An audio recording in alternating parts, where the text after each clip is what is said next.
Initially, this is way more time consuming and way more frustrating than just rolling your sleeves up and doing it yourself. But if you don't learn to trust your team to do their jobs, and you succumb to your own insecurity, you're never going to get the most out of your people.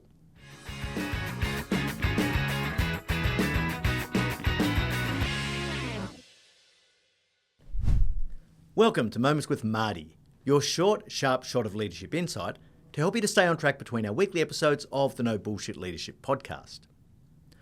Most organisations have multiple layers of people. Now, the largest organisations can have 6 or 7 or even 8 layers of leaders. And every layer is different. It has a unique purpose and a unique time horizon that those leaders need to focus on. During my corporate executive career, not working at the right level was probably the most common problem that I saw holding leaders back. And I'm talking about leaders at all levels, from frontline supervisors to chief executives of major businesses. A lot of leaders say they want to delegate more, to give their people more responsibility and not have to do so much themselves. But even before those words have passed their lips, they manage to shoot themselves in the foot. There are a number of obstacles that are going to stop you from delegating successfully and making that delegation stick. Things that are going to distract you from what you ultimately want to achieve. The first is that perfectionistic streak that you have. You truly believe that no one can do it as well as you, and at lower levels of leadership, you're absolutely right. Let's face it, when you were first promoted, it was for a reason.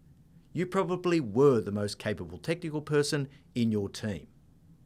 But once you've been promoted to lead that team, if you continue to do the technical work rather than delegating that work, your people never grow. And you will never be able to elevate yourself above the day-to-day detail. The second obstacle is that you may get into the bad habit of delegating the task, but not delegating the accountability.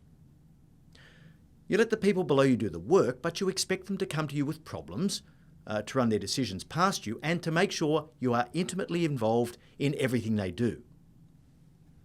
The third obstacle is trying too hard to control the outcomes. Now, it's really scary when you first work out that you aren't holding the delivery levers yourself. You have to convince your people that they should hold those levers, and then you have to show them how to use them. Initially, this is way more time consuming and way more frustrating than just rolling your sleeves up and doing it yourself. But if you don't learn to trust your team to do their jobs, and you succumb to your own insecurity, you're never going to get the most out of your people.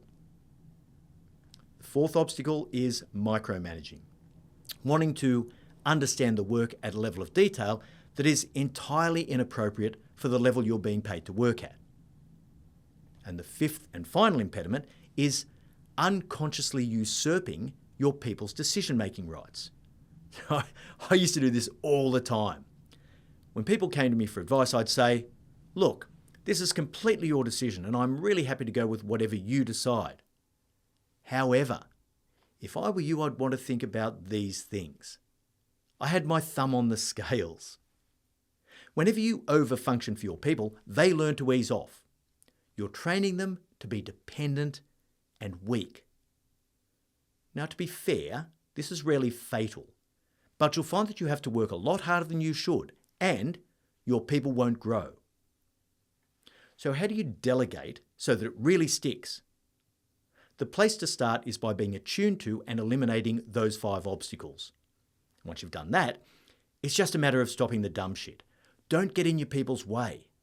Coach them, guide them and support them for sure, but whatever you do, don't dip down. Now, there are 3 things to bear in mind that are going to help you to avoid dipping down while still allowing you to inspect progress diligently. The first is, focus to the greatest extent possible on outcomes, not inputs.